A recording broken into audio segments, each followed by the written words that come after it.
بسم الله الرحمن الرحيم والنازعات غرقا والناشطات نشطا والسابحات سبحا فالسابقات سبقا فالمدبرات أمرا يوم ترجف الراجفة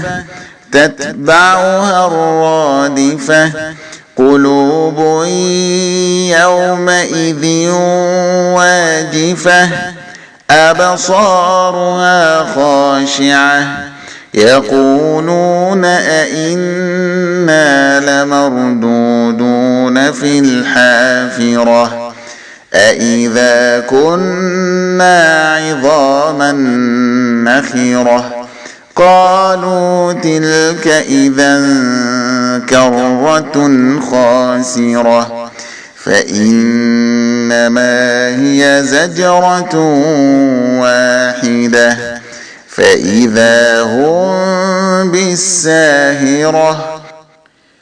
هل أتاك حديث موسى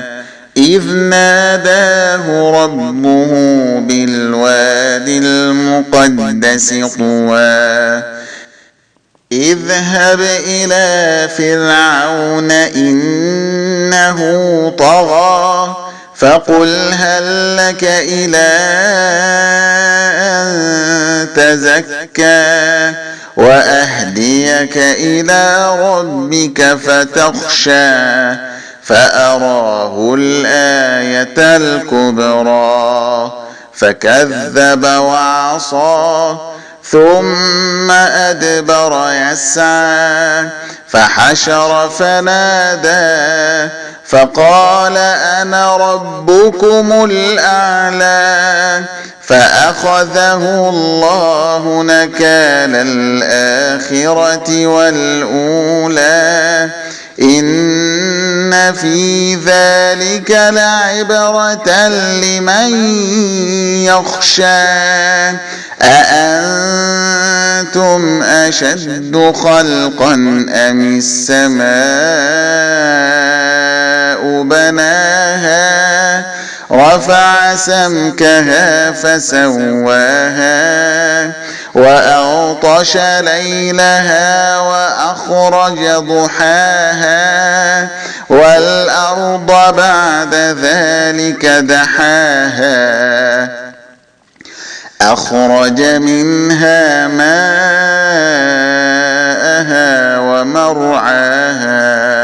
والجبال أرساها متاعا لكم ولأنعامكم فإذا جاءت الطامة الكبرى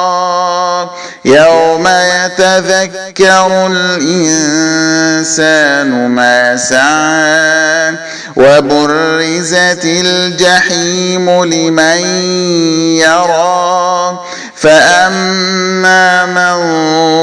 طغى وآثر الحياة الدنيا فإن الجحيم هي المأوى وأما من خاف مقام ربه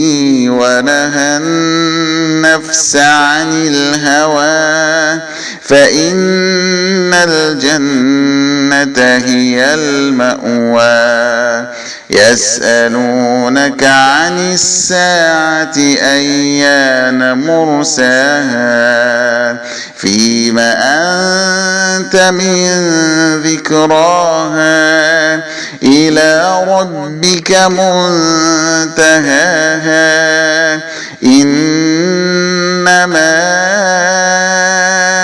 أنت منذر من يخشاها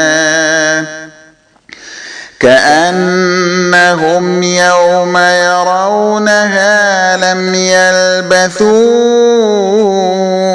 إلا عشية أو ضحاها